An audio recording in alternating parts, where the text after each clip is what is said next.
So I am Dr. Nteri Nelson, and I am co-founder of the Academy of Kemetic Education and Wellness.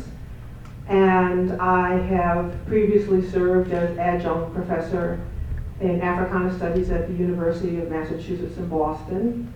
And I have previously served as the representative for Eastern Region ASCAC, Massachusetts representative, and on the Spiritual Commission. Okay, so, and I am a metaphysician, a teacher, and a clinician. Today's presentation is entitled Race and Consciousness. And this research from my book, Secrets of Race and Consciousness, examines expansion in planetary consciousness, developmental stages beyond white supremacy and racism, and the role African consciousness must play. And you see the book, Secrets of Race and Consciousness, in the first slide, and as well as other books that I have authored. Presently, the consciousness of our Earth humanity is an admixture of African, Semitic, Asiatic, and European peoples, which correspond to the three seeming racial types that inhabit our planet and comprise our one human family. Carvings by our African ancestors from the tomb of Ramesses III, 1200 BCE, depict these three distinct racial types, portraying the Nubians and Kemites as identical, and Indo-Europeans and Semites as profoundly different in physical appearance. These three primary races are likewise described in the pyramid text and Medjugorje language as Nehesu, Amu, and Tamahu. Other common descriptive terms also include Negroid, Mongolian, and Caucasian. Now, esoterically, these are also called the third, fourth, and fifth root races, with the third, African, being ancient and elder, and the fifth, Aryan, European, Caucasian, being recent and younger. These three root races that are now overlapping combine to form a consciousness admixture described in this research as 3, 4, 5 African, Semitic, Aryan consciousness admixture. This talk will reference these three seeming racial types by name, by number, and by states of consciousness. Now, why number and consciousness? The Kemites, later called the Egyptians, have given us the septenary, or 7 planes of consciousness, for understanding our journey both celestially and spiritually and terrestrially in our earthly material manifestation. These 7 planes of consciousness likewise correspond with the 7 soul bodies in our constitution or makeup as man and woman, which is both human and divine. Through the law of correspondence, the septenary, or the 7, informs us that there are 7 root races which unfold on our planet against the backdrop of a specific cycle in time. Now, currently, only the 3rd, 4th, and 5th root races are simultaneously fully visible and running their course of unfoldment on the planet, which we easily encounter today in any diverse urban subway station.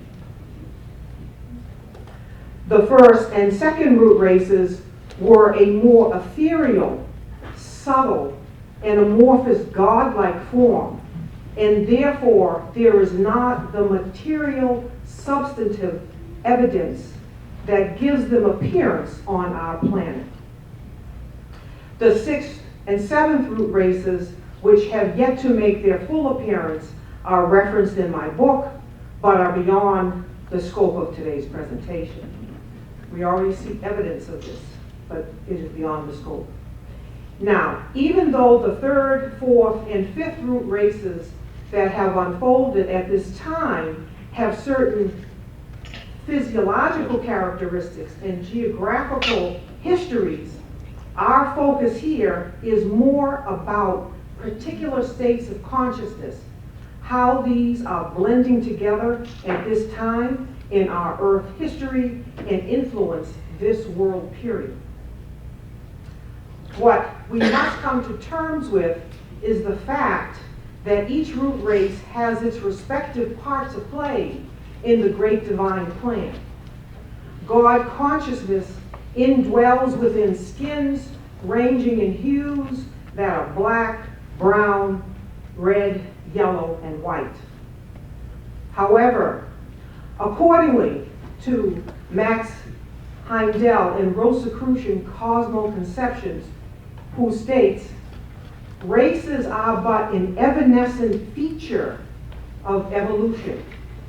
Races are simply steps in evolution which must be taken. Otherwise, there will be no progress for the spirits reborn in them.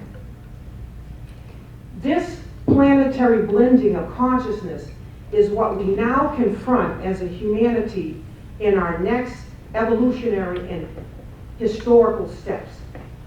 Our collective psycho-spiritual journey now leads us to move from an Aryan, European, particulate, separative, and materialization consciousness cycle, a state which now dominates our planet Earth, a state which has been our nadir, or lowest point in material existence, to move now to a consciousness cycle which is unitive, universalizing, synthesizing, and re-spiritualizing, which is our zenith, the most exalted in African consciousness.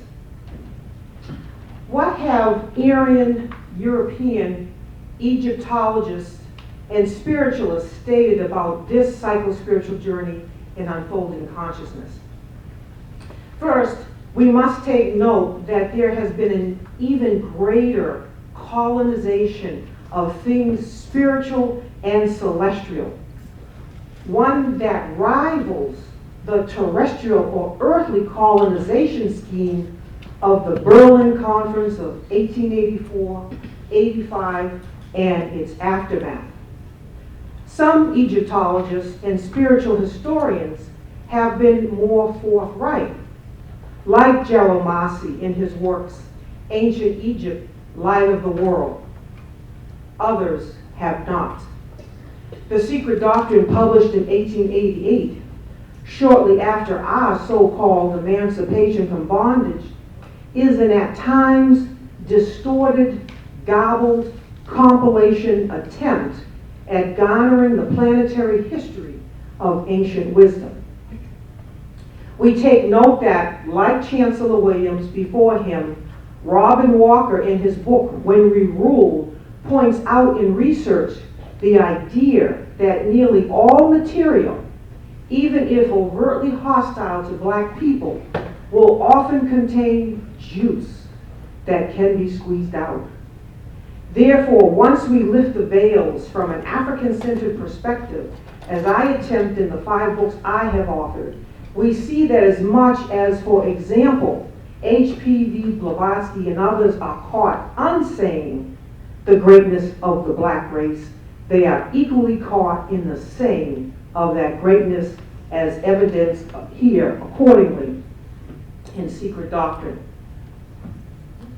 That, quote, that third and holy race, read here, African race, consisted of men who, at their zenith, were described as towering giants of godly strength and beauty, and the depositories of all the mysteries of heaven, and the third race became the vehicle of the Lords of wisdom.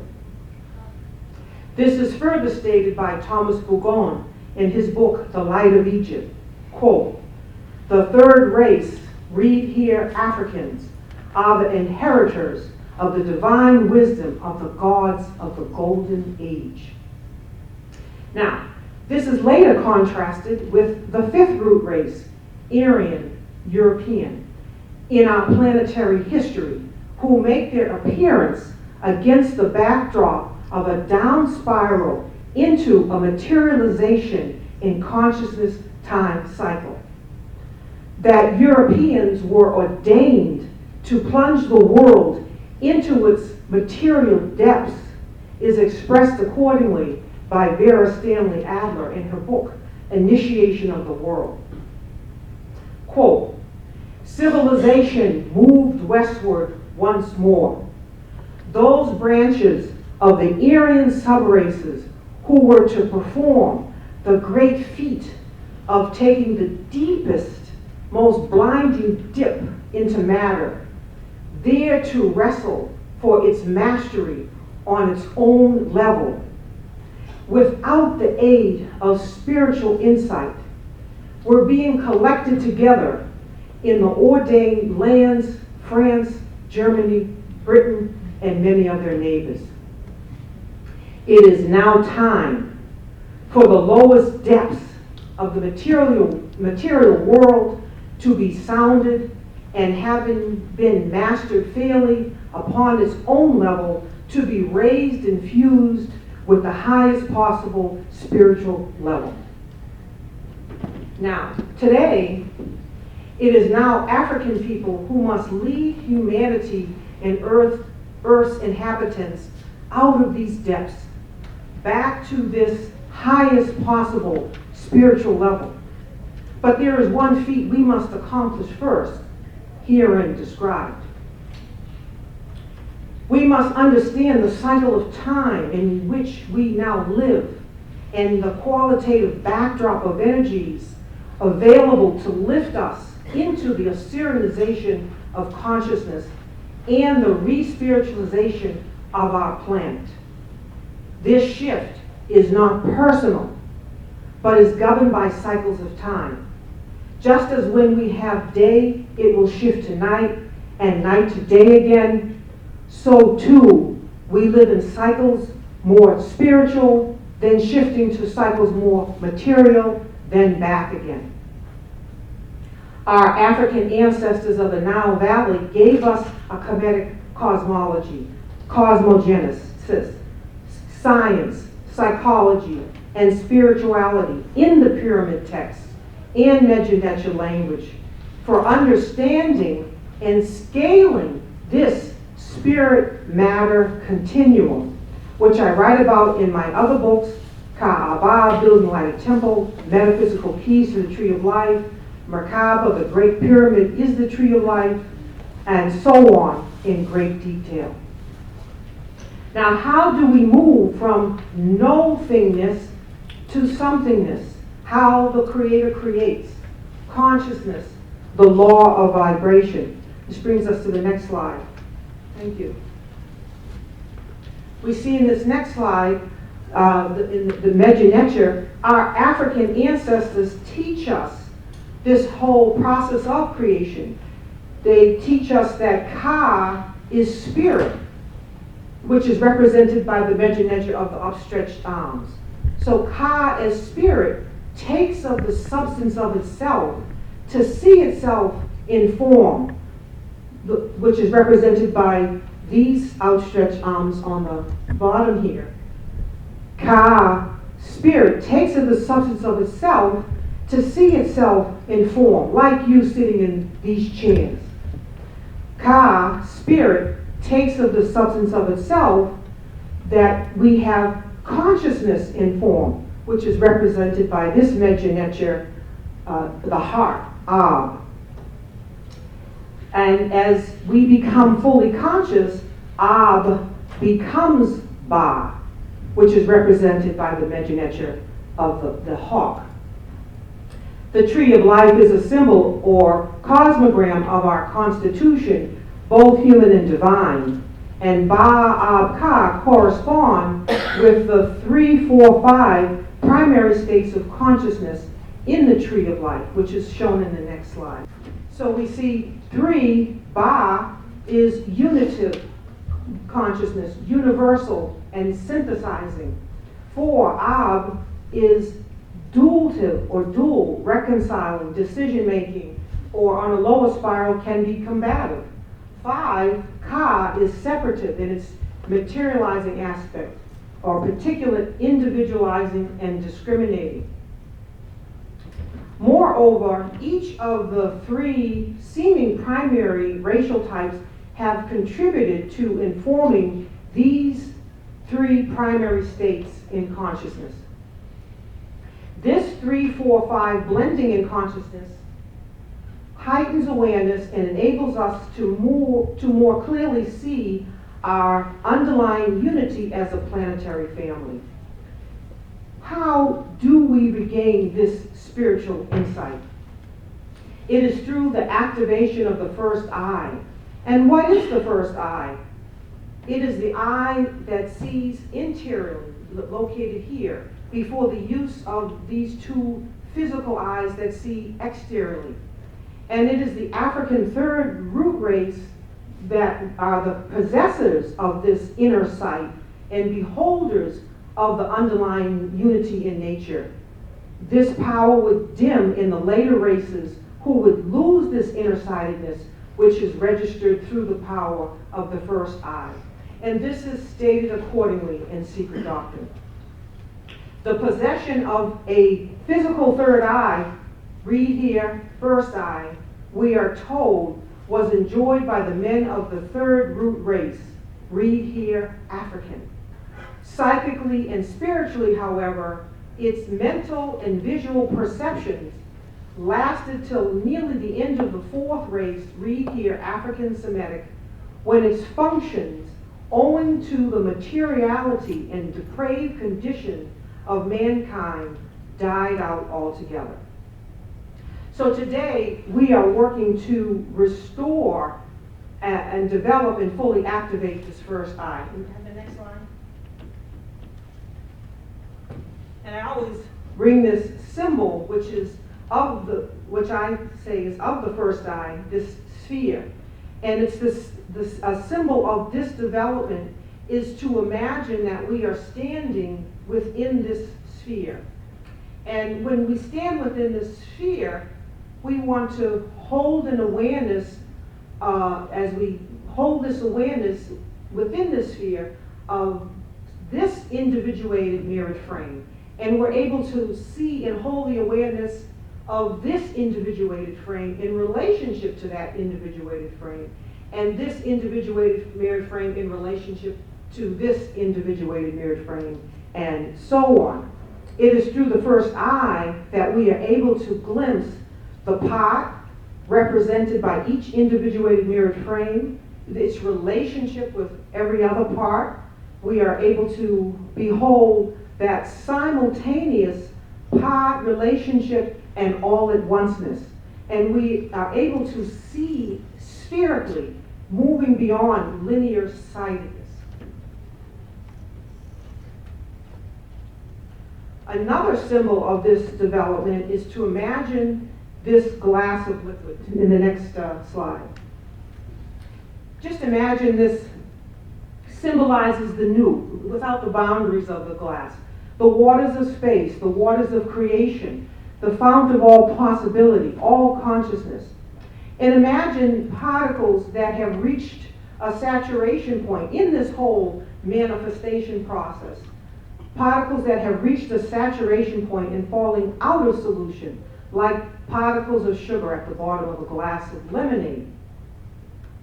And imagine each particulate in consciousness symbolizes the seeming self, the I'd or identity that we are, and in relationship to every other seeming self and identity. So certainly in a process of meditation, we're sitting there on our zafu and moving in that state of trance to move beyond just this physicality of the self, or that seeming self. But we must locate that seeming self and have that identity.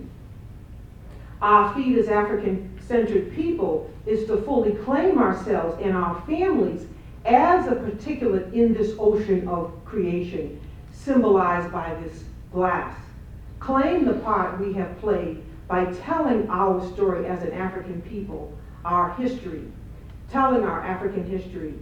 We are up here in unitive consciousness in the waters, in that spiritual realm, including all others, forgiving everyone, loving unconditionally.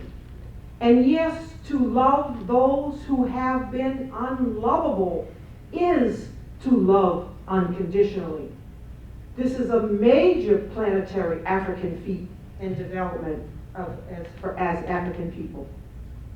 Yet often leaving ourselves out. In a world dominated by white supremacy, those African towers of great strength and beauty now stand in witness to the very day when we would have to affirm the obvious, which is Black Lives Matter. That is like asserting the ocean matters, trees matter. Particulate consciousness asserts I matter. We have a right to assert the part, the self. In our development, we must embrace not just the spirit of black, but the material aspect of blackness, the particulate matter of our lives, and what's the matter in our lives. A world dominated by white supremacy never fails to assert the part. Moreover, a world of white supremacy never fails to assert the lower vibratory stage in this development, which is separative consciousness, which resoundingly asserts only I matter. In our higher initiation, African charge and African agency, we must embrace the part that is the self and retake everything into the self, the all self, the fullness of the one true self as Osir, leaving nothing out, including Black Lives Matter, including Black lives, which would be a distortion in consciousness. We cannot achieve self-negation or selflessness, a higher initiatory state of consciousness, until we have a self and identity to negate. It is a part to embrace, then to transcend. We are overcoming barriers to our own self-love. Self-love is not selfish. Self-love is preparatory to selflessness.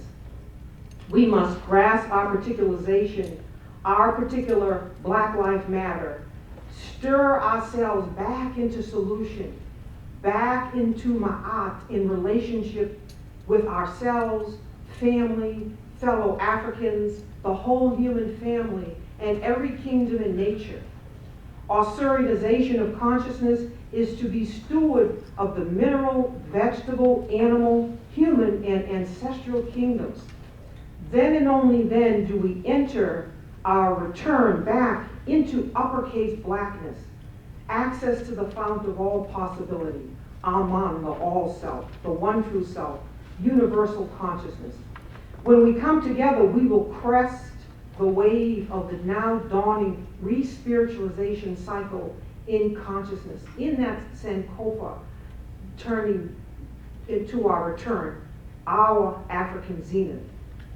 These three primary states, next line, reveal correspondence within the geometric 3-4-5 triangle of the Great Pyramid, where we have access to becoming the full measure of man and woman, which is both human and divine. So in this slide, we see the 3-4-5 triangle and the God men, or the nature men. Our African ancestors gave us this science for becoming the fullest measure of man and woman. And we see the correspondence within the triangle of the divine trinity of Osir, Oset, and Haru. So our African ancestors gave us the triad, or the divine trinity, as well as the septenary, the seven. These three primary states of consciousness combine to form 7 psycho-spiritual consciousness types that move us beyond the limited encapsulation of racism, of white supremacy, through which we view, which the self is viewed. And we must come to tell the story, and we will be able to come to tell the story, the full story of the psychospiritual journey in unfolding consciousness. And these 7 psychospiritual types, next slide, please. So we see here in this next slide the unitive, dualative, particulate or separative, how we move from I know that I know, I think that I know, and ways that these types may be combined.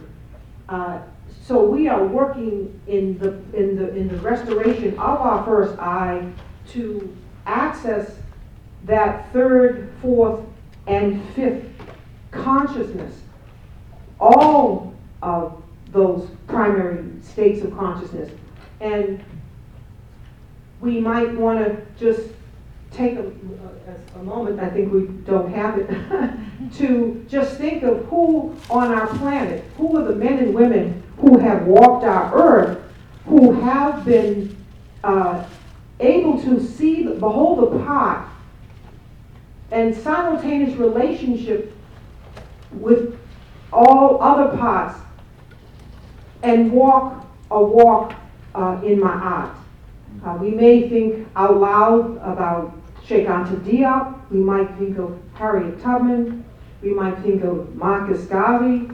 And even per Dr. Ama's talk yesterday, if we were thinking about Nelson Mandela, you know, what would be absent that would move him into appropriating more of that 3, 4, 5 blending in consciousness in his walk, in his work in the world. You know, what are demonstrations of those who walk among us, who have and walk with that activated first I in this reconstruction and in unfolding the fullness of who we are as African people.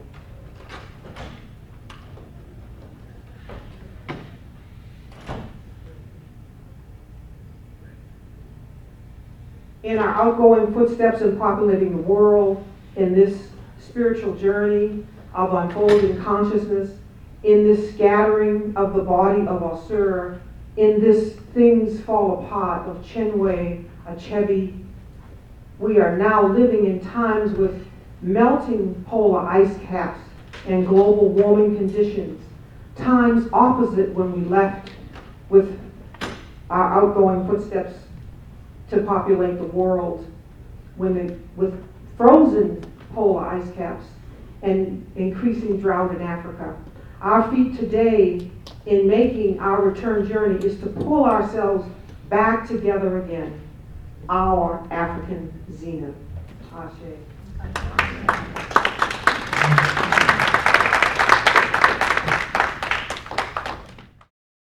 I am Dr. Nteri Nelson, and I am co-founder of the Academy of Kemetic Education and Wellness, a metaphysician, an educator, and a clinician. And the presentation you just saw was entitled Race and Consciousness, African Zenith, and it is based on the research in my book, Secrets of Race and Consciousness. And what I most wanted this presentation to convey is the importance of African consciousness, African-centered consciousness, and what does that mean? What is the unfoldment and the demonstration of that? African people are the possessors of the first I, and this is such an important symbol that I use to represent that first I. And that first I is located here between the eyebrows. And it is the eye that sees interiorly and has the power to know and behold the underlying unity throughout creation. It precedes the development of these two physical eyes that see outwardly, exteriorly. And that power to know may be understood in terms of a type of sightedness. That first sightedness or awareness that we are possessing is the ability to know the pot, to know, symbolized here as to stand in the center of this sphere and to imagine being able to see and behold this individuated mirrored frame, to have an awareness of that and hold that in consciousness, and to hold that in relationship with this individuated mirrored frame, and to hold that in relationship with this individuated mirrored frame, and so on. And through that relating, we become aware of these myriad perspectives, myriad ways of beholding what is happening in the world around us. And as we are able to behold the pot in relationship to every other pot, then we are developing a consciousness of the pot, the relationship of one at a timeness and simultaneous all at onceness. And that all at onceness is spherical consciousness. And like typically what we used to see, even in the nightly news, is we would see one perspective. You'd see one person standing there giving one perspective. And now what they do when something happens in the news is they bring on a panel of people and you hear the various perspectives. And that's sort of a little micro template of what I'm talking about and how we need to expand that. And one of the ways to expand the ability to see more fully, the ability to activate the first eye within a room, is to make sure everyone is represented that can bring that perspective, that can bring that spherical sidedness and awareness that needs to come and to stand in the center of that. So if we're in a meeting, a grouping, and we are able to bring everyone into that conversation and be able to hold that awareness, and then the simultaneous all-at-onceness of that, then we're able to move out and find solutions to the life's problems. Okay, now the question that I have is that you're talking a lot about unity and diversity, but at the same time we're in an environment that presently that is counter to that. Yes. Everything is divided and shoved against each other. How does this, for lack of a theoretical idea, work in practical terms in combating what we're living in now? Yes. And so what I also talked about is how, as an African people, this great race, and I quoted in that presentation that even European Egyptologists and spiritualists have said as much, that we are in a moment now where we have to assert that Black life matters. How absurd. That's like, as I said in the presentation, asserting the ocean matters or trees matter, that this is the part that we're at. And we must assert that fact, that Black life matters. We must assert, which means we must assert for each and every one of us that I matter as that Black life, as that consciousness, and to then work in relationship with every other Black life in terms of that coming together. we have a right to assert the fullness of the one, of the self. And when we do that, then we are moving into those wider relationships which we must be responsive to now on the planet. We must do the work hastily, deliberately, speedily, to do that work of supporting ourselves, our children, our families, learning all that we need to know about our history, claiming the part that we have played in this psycho-spiritual journey. You know, one of the things I write about in my other book, Ka'aba, Building the Lighted Temple, Metaphysical Keys to the Tree of Life, is that we cannot tell the story, the complete story of the psycho-spiritual journey in unfolding consciousness unless we're willing to tell the greatness of the black race, of that African-centered consciousness. Anything that doesn't include that is not the complete story.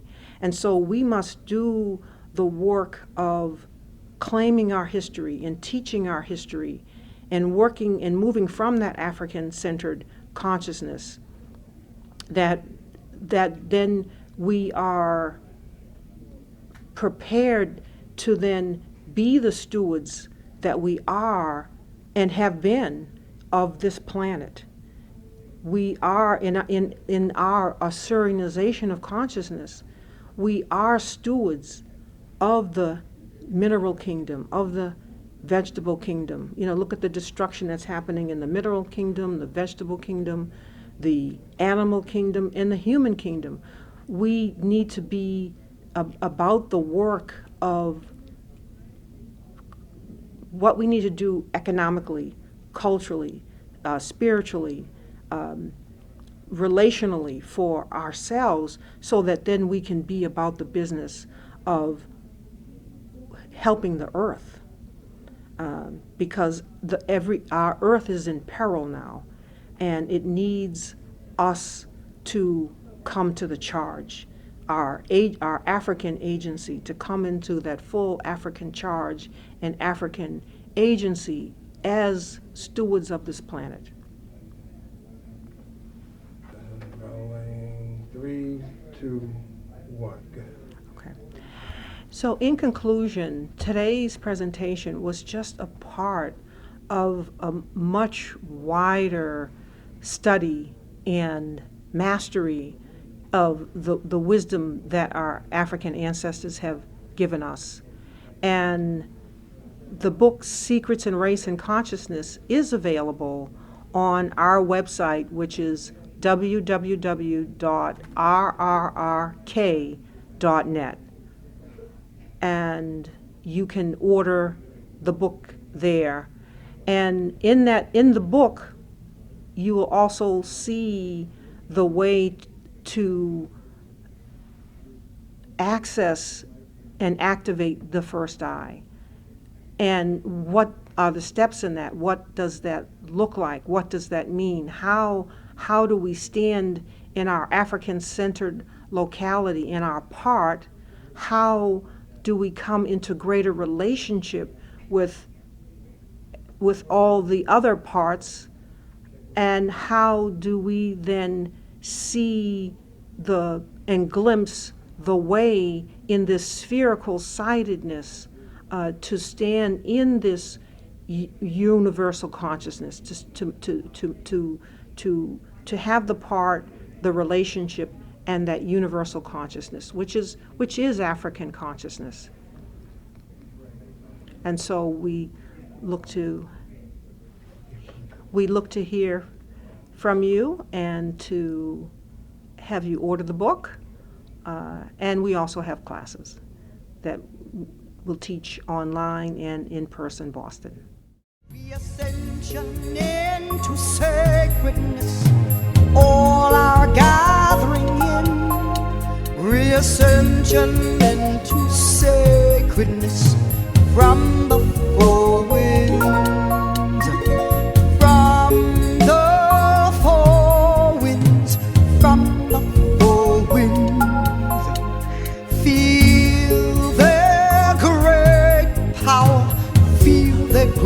power. The rising sun's in sight. The rising sun's in sight. The rising sun's in sight. The rising sun's in sight. The rising sun's in sight.